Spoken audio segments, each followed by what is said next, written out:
Pessoal, como vocês estão? Tudo bem? Vamos dar sequência às aulas de termoplásticos. Estaremos começando aí a nossa aula 2. Antes de entrar no assunto dessa aula, gostaria de fazer com vocês uma breve reflexão da aula anterior. Na aula anterior, a gente falou que um pouco sobre as origens dos polímeros, que podem ser naturais ou sintéticos. Os naturais, podemos citar aí a celulose, a borracha, o látex, a caseína, que são o quê? Polímeros que estão presentes no meio ambiente. Já os sintéticos, eles são o quê? São produzidos pelo homem. A grande maioria é a base do petróleo. Então, ou seja, nós temos que beneficiar o petróleo para você obter os polímeros aí. É importante. Para processar o petróleo, o que nós fazemos? Primeiramente, refinamento. Então, ou seja, você aquece o petróleo e desse aquecimento você vai separando os subprodutos. Então, no caso aí, gás natural, o GLP, o óleo diesel, a gasolina e a nafta. Esse último é um dos mais importantes aí para nós. Por quê? A hora que eu pego a nafta e processo ela, então, ou seja, eu começo a tirar os meros. Esses meros, eles vão passar pelo processo de polimerização, então, ou seja, que vai fazer uma reação em cadeia para que você possa formar os polímeros. Esses processos de polimerização, a gente tem aí quatro tipos. Mas nós podemos destacar aí a polimerização por adição e por condensação. Depois que o polímero passa por essa etapa, ele pode ser processado nas indústrias. Então, ou seja, eu passo ele para quê? Pela injetora, pela extrusora, pela sopradora, para moldar nas peças que a gente precisa para o nosso dia a dia aí. Tá? Essa é a parte mais importante. E o que acontece? A partir de agora, nós vamos começar a estudar melhor, entender melhor as resinas. Então, ou seja, que resina eu devo aplicar a qual material, que resina é melhor para qual produto. Dentro desses estudos, a gente vai começar a falar das olefinas. Como eu sei, como eu conheço as olefinas? As olefinas, no nosso dia a dia ali, a gente conhece elas como termoplásticos e commodities. Então, ou seja, esses são os materiais mais utilizados dentro do nosso dia a dia. Então, ou seja, essas resinas, elas são o que? São importantes, elas são as mais utilizadas. O que é uma olefina? O que é uma resina olefina? Como que eu identifico isso? Eu estou olhando a cadeia química do material, como que eu sei se aquela cadeia química é de uma olefina ou não? Importante, ela tem que ter hidrocarbonetos. Então, ou seja, as resinas olefínicas, elas são o quê? Compostas à base de hidrogênio e carbono. E um ponto importante é que toda resina olefínica ela vai ter uma ligação dupla. Então, seja aqui no centro, seja em alguma outra ponta, ela vai ter o quê? Ela vai ter uma ligação dupla que você vai identificar essa resina aí. Uma outra coisa importante, geralmente elas são retiradas da onde? Do gás natural, e ela vai possuir o que? Ela pode ser tirada também do petróleo com baixo peso molecular, possuindo o que? Um baixo peso molecular no material. Uma outra coisa importante, quem são esses materiais, né? Esses materiais de commodities, ou esses meros de commodities, né? O etileno e o propileno. Ó, eu acho que já deu uma clareada aí para vocês quem são alguns exemplos de resinas olefinas.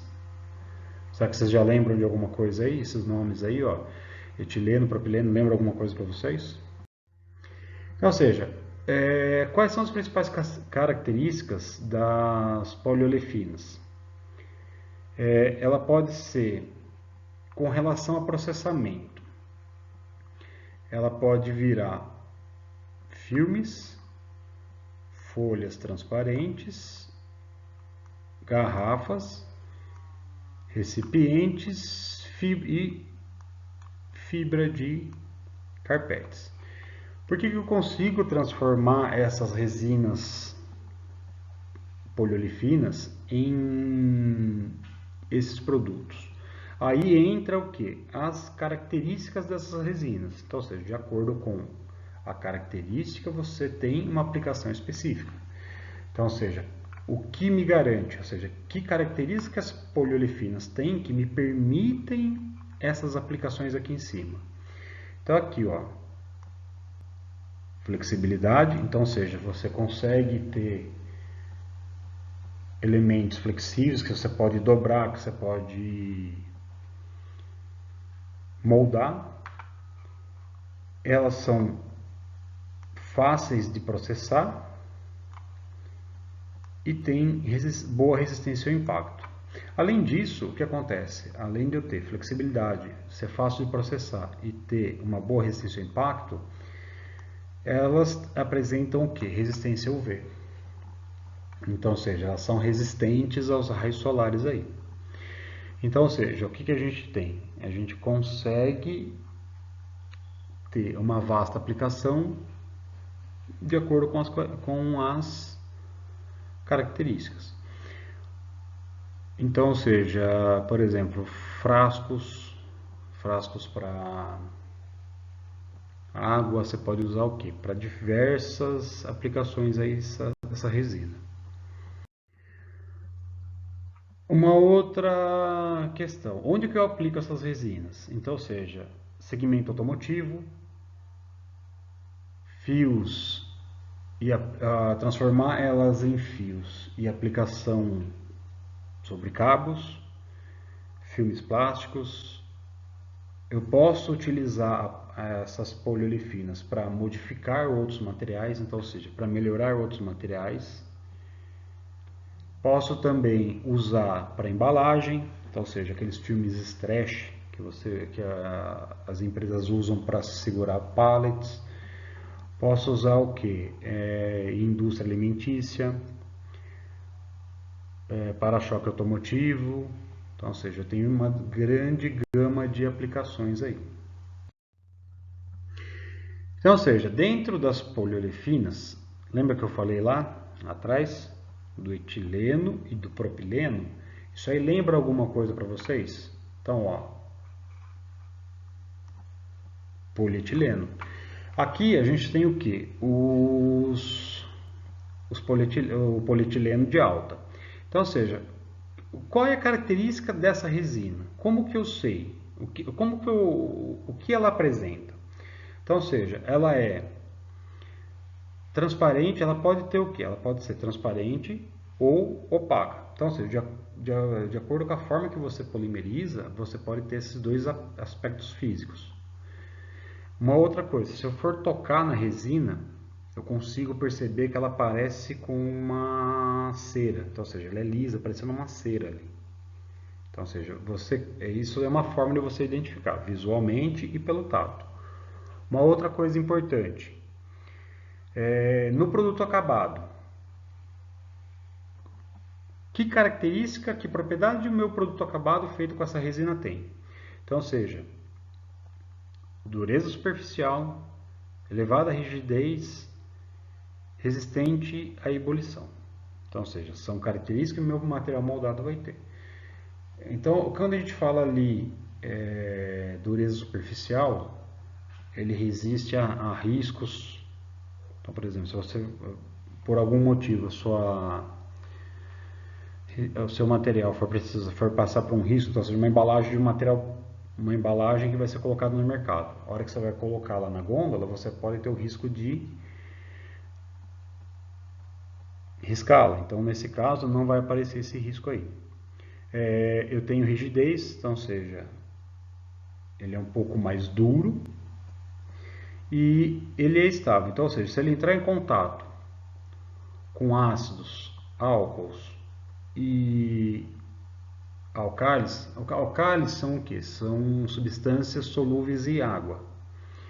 Então, ou seja, se ele tiver contato com essas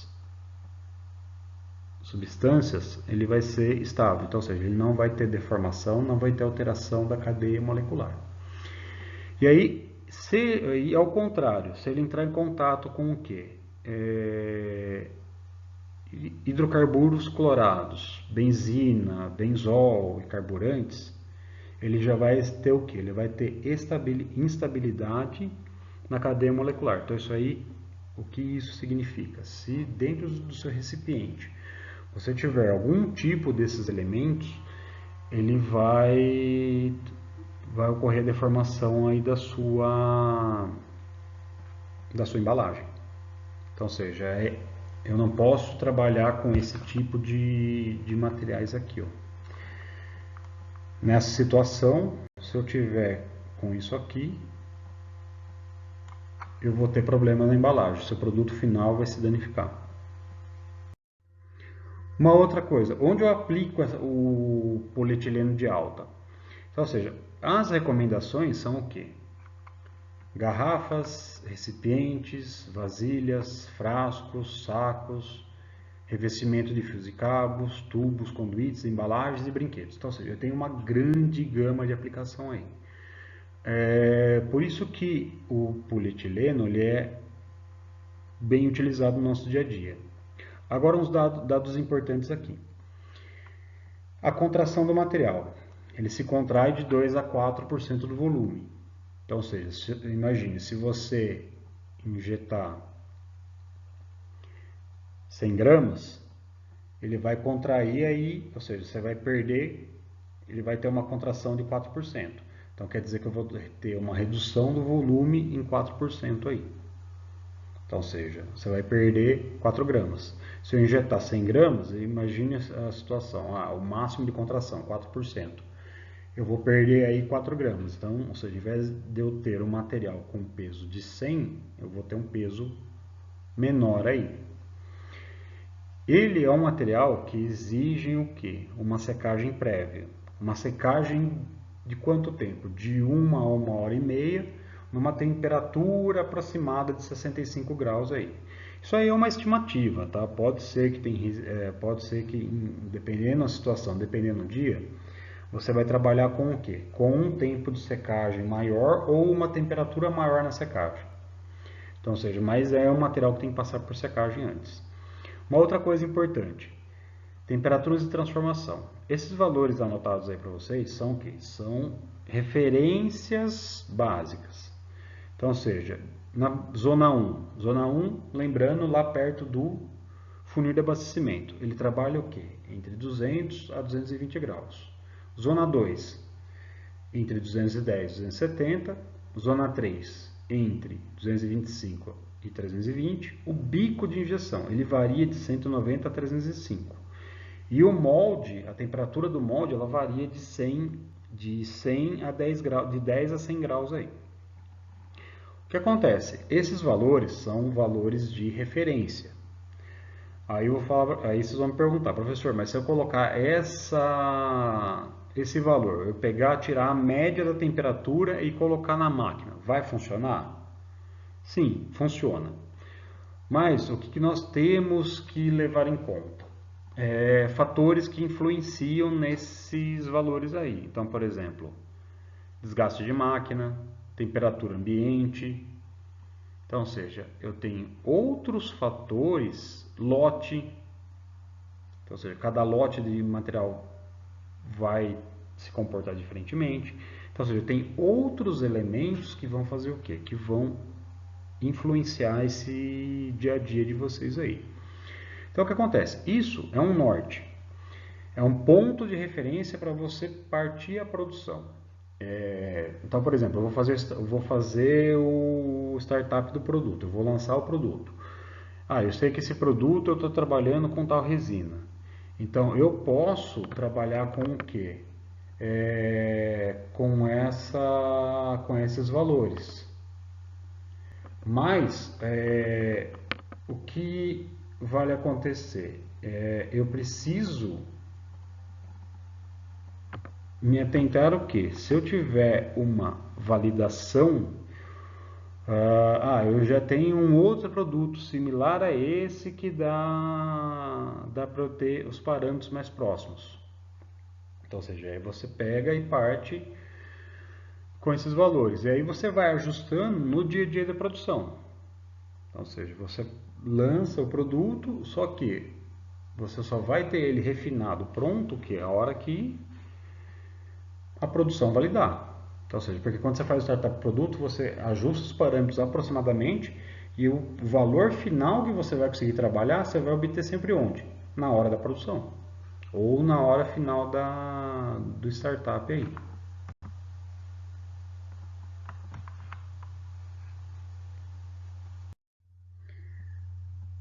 Assim como o polietileno de alta, o polietileno de baixa também é uma poliolefina. Ele vai ter o que? As mesmas características, o aspecto é igual do que? Do PE de alta. Ele vai ser transparente ou opaco. Ele vai ser o que? O tato dele vai ser semelhante a uma cera. Quais são minhas características do meu produto acabado? Aqui a gente já tem mudanças. Por quê? O meu PE de alta, ele tinha o quê? Rigidez, ou seja, ele era mais duro. O meu PE de baixa, ele vai ser o quê? Flexível. PE de baixa já vai ter o quê? Resistência térmica. E ele vai ter o quê? Se vocês observarem, as características do produto final, ou seja, a propriedade do material final vai ser o quê? São opostas. Então, ou seja, um é rígido, o outro é flexível.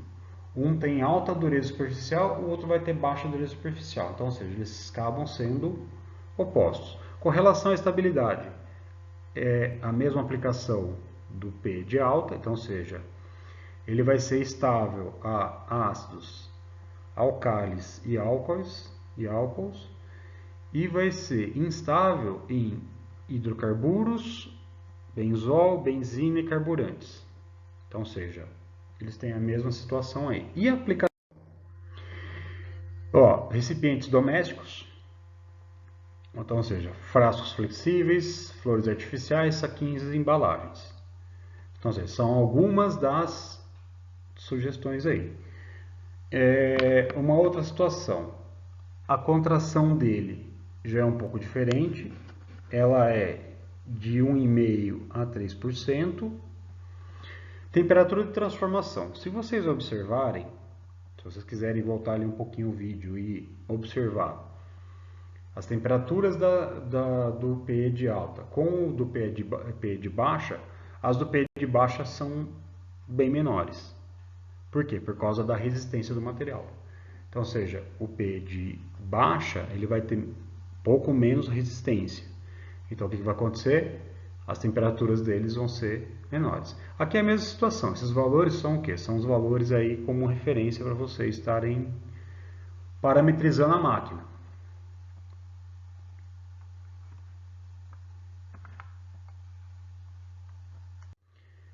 No caso aí, a nossa última resina poliolefínia é o propileno.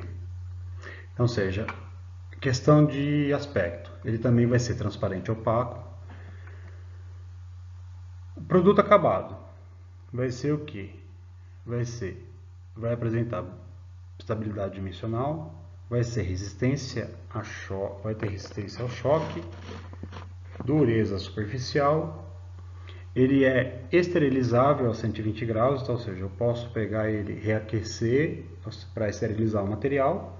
Só que se eu tiver uma situação, a temperatura abaixo de zero, ele vira o quê? Ele vira quebradiço. Importante, ele é estável na presença de ácidos e álcalis fracos. E ele é o quê? Instável a ácidos concentrados, ácidos e álcalis concentrados.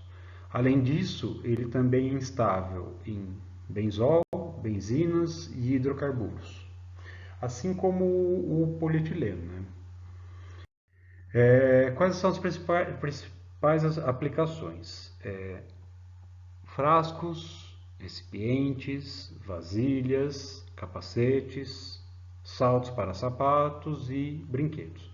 Contração aí também 1,5% a 3%, igual ao polietileno. Aqui no título está marcado o polietileno de baixa, mas os dados embaixo são do PP, tá? Do polipropileno. Peço desculpas aí pela falha, que eu não tinha visto isso antes. Aqui em cima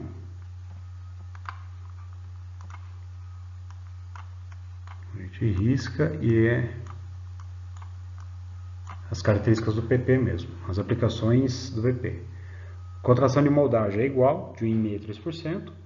Secagem, aí a diferença é entre o PP e o polietileno de baixa. Ele precisa de secagem prévia. De 1 hora a 1 hora e meia, e também é uma situação de 75 graus. Questão de temperatura e transformação. Zona de aquecimento, 185 a 255 graus.